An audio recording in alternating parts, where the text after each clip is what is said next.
Hi learner, this is प्रतिमा शर्मा। हम सी foundation study material को study कर रहे हैं। चैप्टर 19 यूनिट फर्स्ट है और ये पार्ट नंबर 4 है। ओके, सो मैं इसके 3 पार्ट ऑलरेडी बना चुकी हूँ, जिसके अंदर हमने issue, types of indexes, construction of indexes, chain index क्या होता है, यूजफुलनेस, ये हम पूरा का पूरा डिस्कस कर चुके हैं। आज हमें डिस्कस करना है टेस्ट ऑफ एडिकेसी और इसके मेथड्स क्या होते हैं। तो चलिए स्टार्ट करते हैं अपनी class without wasting any time. Page number मैं आपको लेके जाती हूँ जहां पर ये गिवन है। ओके,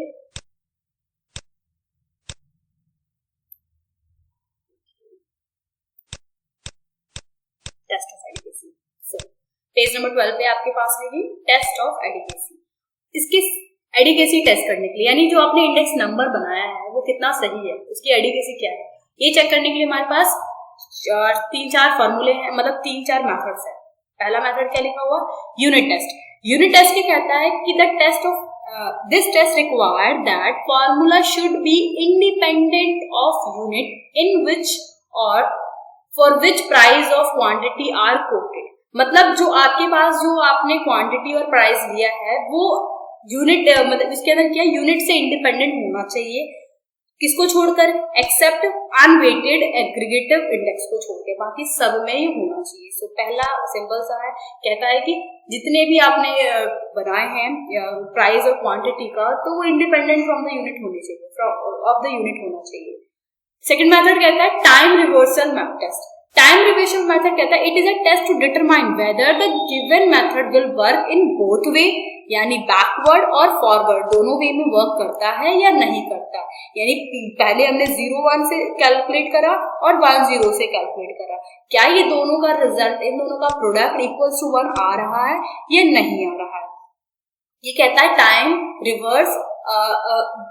रिवर्सल टेस्ट कहता है। ओके, सो P01 यहाँ पे टाइम 1 है और P0 है, यानी पहले आपने क्या किया, बेस और करंट लिया, फिर करंट और बेस लिया और इन दोनों का मल्टीप्लिकेट जो प्रोडक्ट है वो इक्वल्स टू 1 आ रहा है नहीं आ रहा। सो अगर आपने नोटिस किया होगा, जो आपका लेस पेयर मेथड है, मैंने आपको लेस पेयर मेथड में बताया जो आपको बेस को कंसिडर करता है। ओके, और पास्की मेथड जो होता है करंट ईयर को कंसिडर करता है। पर अगर ये दोनों इंडिविजुअल है, ये दोनों को अगर ये दोनों कभी भी इसका प्रोडक्ट को दे ही नहीं पाएंगे ना, क्योंकि यहाँ पे बेस और करंट दोनों यूज हो रहा है। सो इसीलिए ये वाला मेथड तो यूजलेस हो जाएगा यहाँ पर। अगर आप टाइम रिवर्सल टेस्ट की बात कर रहे हो तो ये दोनों मेथड यहाँ पे काम नहीं आते।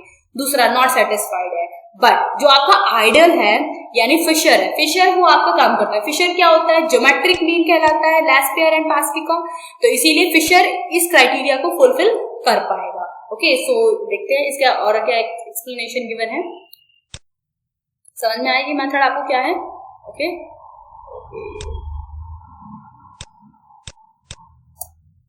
सो यहाँ देखो ये लेस पेयर का मेथड बता रखा है, ये लेस पेयर का है, यानी लेस पेयर में P01 निकालने का फॉर्मूला और 10 का, तो ये दोनों सेटिस्फाइड नहीं कर पा रहा, ना ही पास भी कर पा रहा है, बट फिशर कर सकता है क्योंकि फिशर ज्योमेट्रिक मीन होता है इन दोनों का।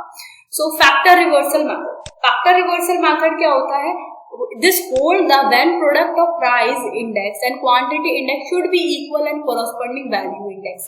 मतलब जब आपने 3 टाइप ऑफ मेथड पढ़े हैं, 3 टाइप ऑफ मेथड जैसे क्वांटिटी और प्राइस एंड द वैल्यू, ये 3 टाइप के इंडेक्सेस होते हैं।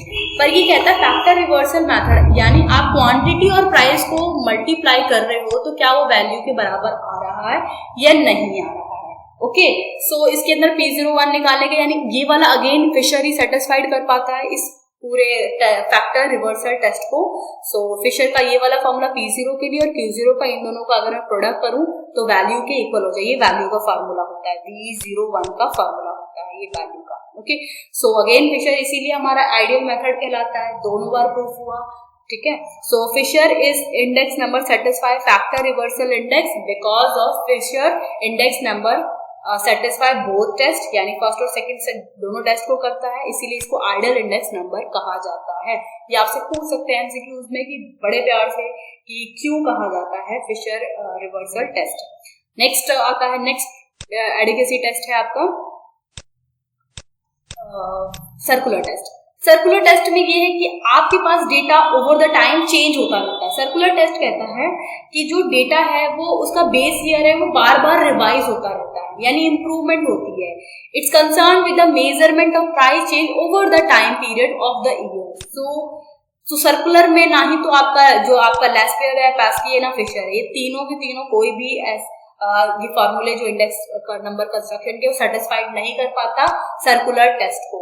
ठीक है, तो सर्कुलर टेस्ट को कौन सेटिस्फाइड करता है, यानी simple geometric mean of the price relative और weighted aggregate method of fix, ये यही वाले जो मेथड से ये सेटिस्फाइड करता है सर्कुलर टेस्ट को। सो इनकी हम डिटेल में डिस्कस कर चुके हैं, प्राइस रिलेटिव कैसे निकाला जाता है और वेटेड एग्रीगेटिव डिस्कस कैसे निकाला जाता है। तो ये आपके पार्ट 1 या पार्ट 2 में आपको मिल जाएगा। सो ये सारे मेथड्स बचे। सो ओवरऑल हम देख लेते हैं कि हमने सारा कुछ पढ़ लिया। सुपर पिक्टोरियल पे आए नंबर इंडेक्स में। सो हमने इशूड कौन से होते हैं ये पढ़ लिया, measure of indexes. So almost ये हमारा चैप्टर खत्म होता है। अगर आपको फिर भी कोई डाउट है या फिर कोई टॉपिक नहीं समझ में आया या फिर कहीं कंफ्यूजन हो रही है तो आप मेरी इंस्टा आईडी पर मुझे मैसेज कर सकते हैं। मेरी इंस्टा आईडी है प्रतिमा शर्मा 440, ये मेरी इंस्टा आईडी है। आप मुझे यहाँ पे डायरेक्टली मैसेज कर सकते हैं अपनी कोई भी क्वेरी से related. Okay, so thank you so much for the watching class.